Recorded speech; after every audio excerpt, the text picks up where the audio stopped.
What is up, guys? I just wanted to sit down and have a little talk right before the election because I know things are going to get super wild and weird the next few days. Best time to bust out the... Fuck! Ow! I just hit my elbow. Oh, shit.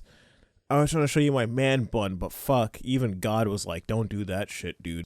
I'm an atheist anyway, so I don't know. I don't even know what I'm going to title this video. I know I'm going to talk about the election, and yeah, when I upload this tomorrow, I'm going to go down and vote for the orange guy, like a lot of people are. Honestly, wasn't going to vote in this election because I was just so burnt by the last one. It was just all the games, and I absolutely know this time they're gonna play every fucking game in the book that they will. They're gonna try everything. They're gonna say Trump doesn't want to concede a fair and free election, but you know they're gonna give out lawsuits and say Trump stole it if he wins. But we don't know what's gonna happen.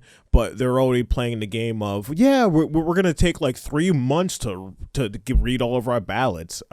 Being hyperbolic, guys, is not going to take 3 months, but there are going to be some places they're going to play that game. I feel it in the air, and everyone around me also feels that Trump is definitely going to win. If there's no like gay ops or anything, Trump is going to win, and I think it might be in a landslide.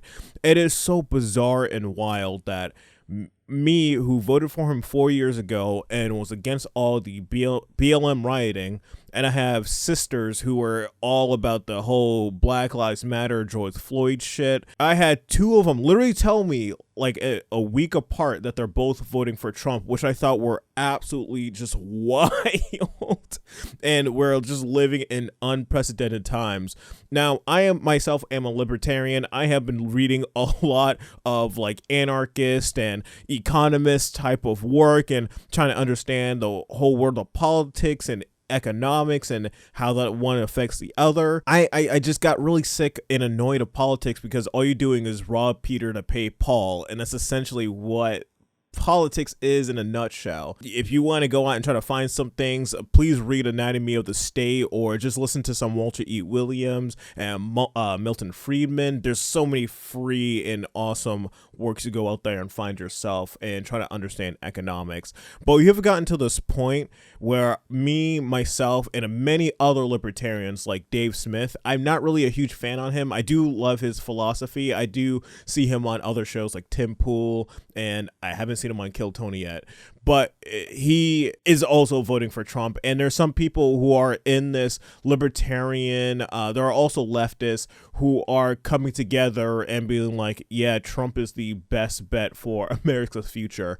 I kind of became very jaded over time about voting because every candidate just became just a really evil slime ball. But to be completely honest, I think Trump is one of the rare ones that actually does care. Because a dude who's a billionaire and was already the president, and he also said that he wouldn't run if Kamala and Biden would actually run the country correctly, he wouldn't need to come back and try to fix the country. But everything is such dog shit that he wants to come back and try to fix it again, and they try to kill him twice for it. This dude just wants to fix the economy and people to be happy, and they just can't have that. It is just so asinine. We still have not gotten like a major October surprise, and the media is trying to create one every single day. Anything he says, a couple days ago he said Liz Cheney wants to be shot by a firing squad. Totally taken out of context. 4 days out from Election Day, and former President Donald Trump is escalating his violent rhetoric, suggesting one of his most prominent critics, the former Congresswoman Liz Cheney, should be fired upon. She's a radical war hawk. Let's put her with a rifle standing there with 9 barrels shooting at her, okay? Let's see how she feels about it. You know, when the guns are trained on her face. You know, they're all war hawks when they're sitting in Washington in a nice building saying, oh, gee, let's send 10,000 troops right into the mouth of the enemy. Let's see how she feels when the guns are trained on her face. Let's sit with that for a moment.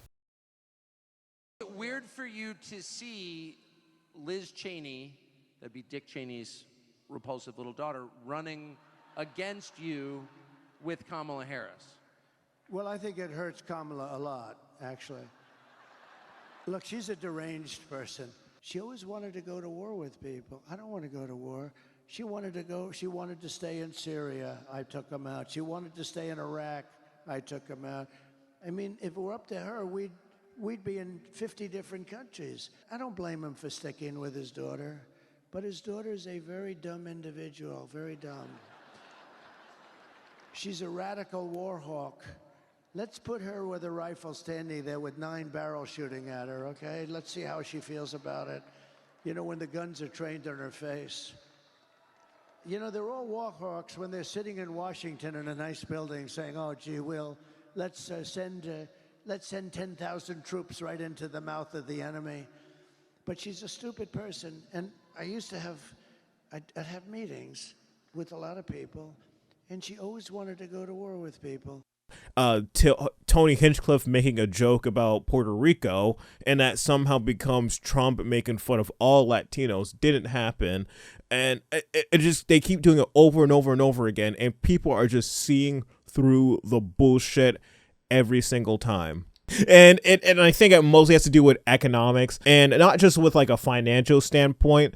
It's like family building, people trying to get relationships, people also ruining relationships from the last couple elections, and it destroying people's lives, cancel culture, the wokeness, people sterilizing kids. There are just so many things that were not happening. Well, it was kind of happening during the Trump administration, but it's just ramped up. The insanity is gone tenfold now, and the other side is just not offering anything at all, and people are seeing through that veneer. Now with Donald Trump, he has like the weird Avengers that are coming in and assembling, and it's mostly just a group of people that, in my opinion, actually do care. When you see politicians, they don't give a fuck about you. They don't care. Please read Anatomy of the State. These people are not there to save you. And even with the Trump administration, I still believe he's not going to go out there and save you. He'll probably give you a kick-ass economy, but he's not gonna sit there and save you from everything. This entire group with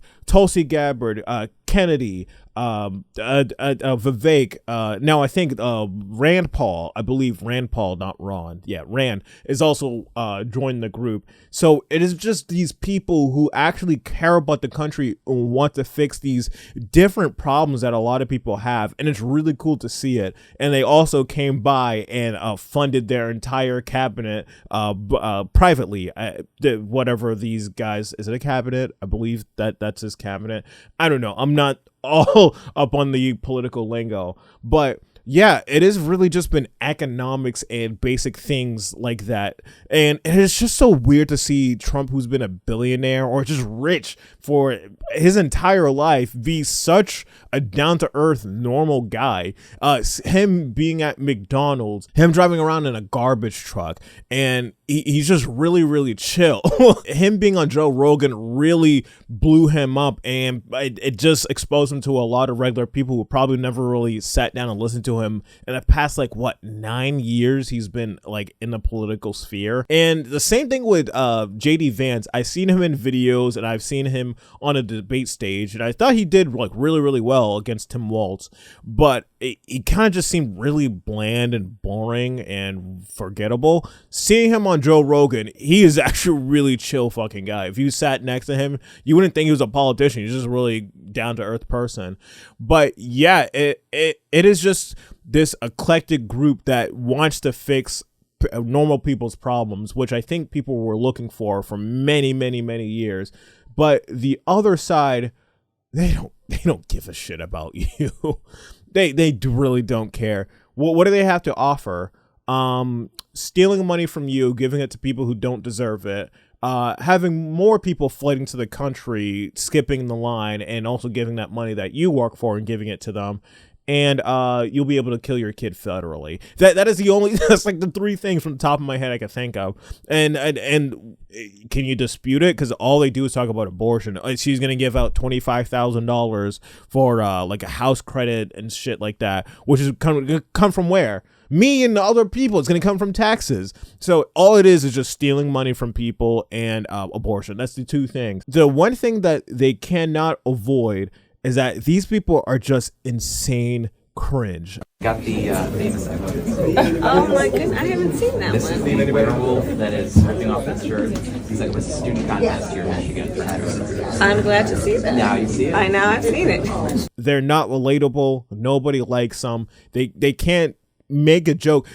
Kamala Harris, the reason why they like, Trump, a multi-billionaire, could go into McDonald's, learn how to make fries, gives out chicken nuggies, and people fucking love it, and the media loses their minds. And you want to know why they lost their minds? Because Kamala Harris doesn't look fucking normal buying a bag of chips. Ah, Dougie, there they are. Yeah, thank you. I know you want those. What do you get? Her or her running mate. She doesn't even look normal getting a beer. I'd say without asking, you asked for Miller High Life. You asked Miller High Life. I'm just curious. Okay, the last time I had beer was at a baseball game with Doug. Okay, so cheers. There cheers. You go. There you go.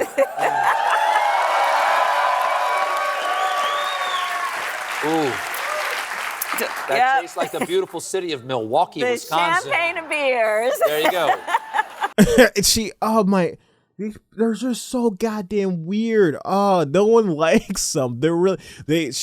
People like to say that they're trying to make these weird trends for her. They call her Mamala. It's so cringe. Just say Mamala. She is not America's mom. First of all, she doesn't even have any goddamn kids. Second of all, she's America's wine aunt. She's the aunt that comes over like the cookouts and Thanksgivings that's always showing up with a different man that always smells like goddamn Newports every time. Everyone has that one aunt. Oh my god. She always gets shit faced and she's there. She probably falls asleep on the couch at like 2:00 in the morning when you go to use the bathroom. She's one of those weird aunts. But other than that, and she can't even go on a comedy show and make it funny. The whole thing is just so goddamn uncomfortable to watch. They are just not normal people. Now, with Donald Trump, and he goes on Joe Rogan, and he gets 45 million views within a week. In the first, 12 hours, he got nearly 10 million views. Does not show up on trending.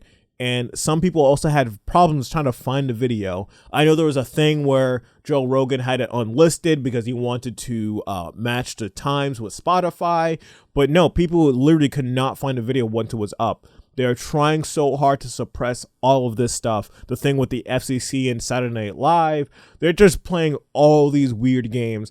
They're such evil pieces of garbage. We are so fed up with it. And thanks to people like Elon Musk who went in, spent billions of dollars so he could expose the truth to people. Thank you so much, dude. Thank you. Because people like Mark Zuckerberg, these cucked, weird, sweet baby Ray ass dudes who are like, I'm a libertarian. I do all these things. I like freedom. Trump looked kind of badass after he got shot, and he's still doing all these gay ops on Facebook.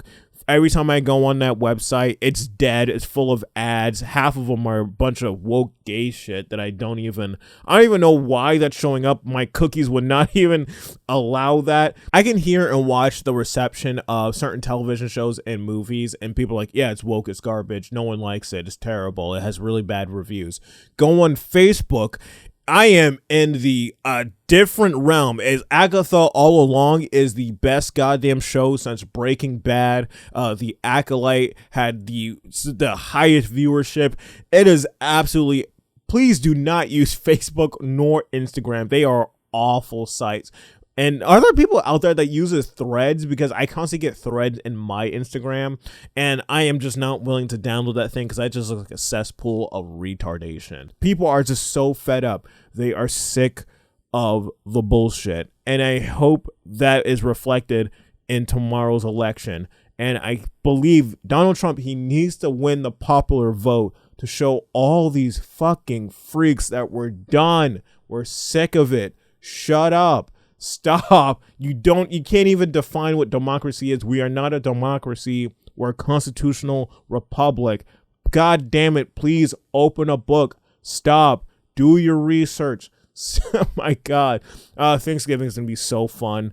But I think what's gonna be is that an entire family having Thanksgiving dinner, and they're probably gonna talk about the election or politics, and everyone there is gonna vote for Trump except for one person. Is gonna be the single female that lives with a cat, and she's gonna be the one. She's probably gonna get up and storm out in the middle of dinner, and everyone's gonna sit back and laugh. The Bushes and the destruction of Texas. And at 18, I knew that Texas was not a safe or a sane place, not a safe place for me.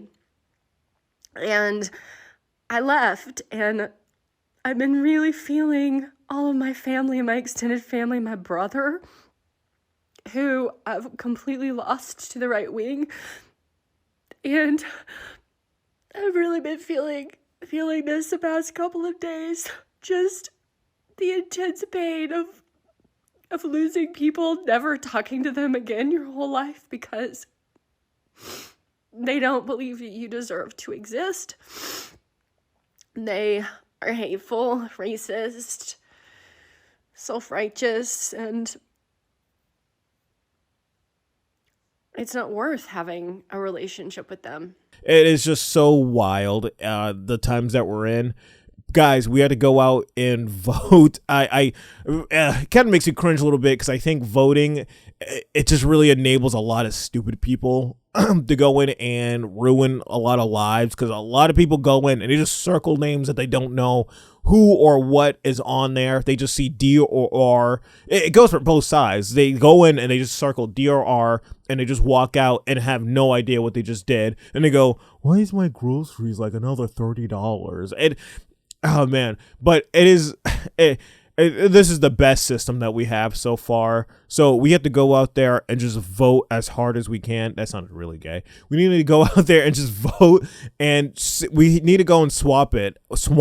I believe it's the Hodge twins. They say that you got to make it so big that it's hard to rig. And man, I hope tomorrow there's going to be no violence. I hope there's going to be people not playing these stupid ass games.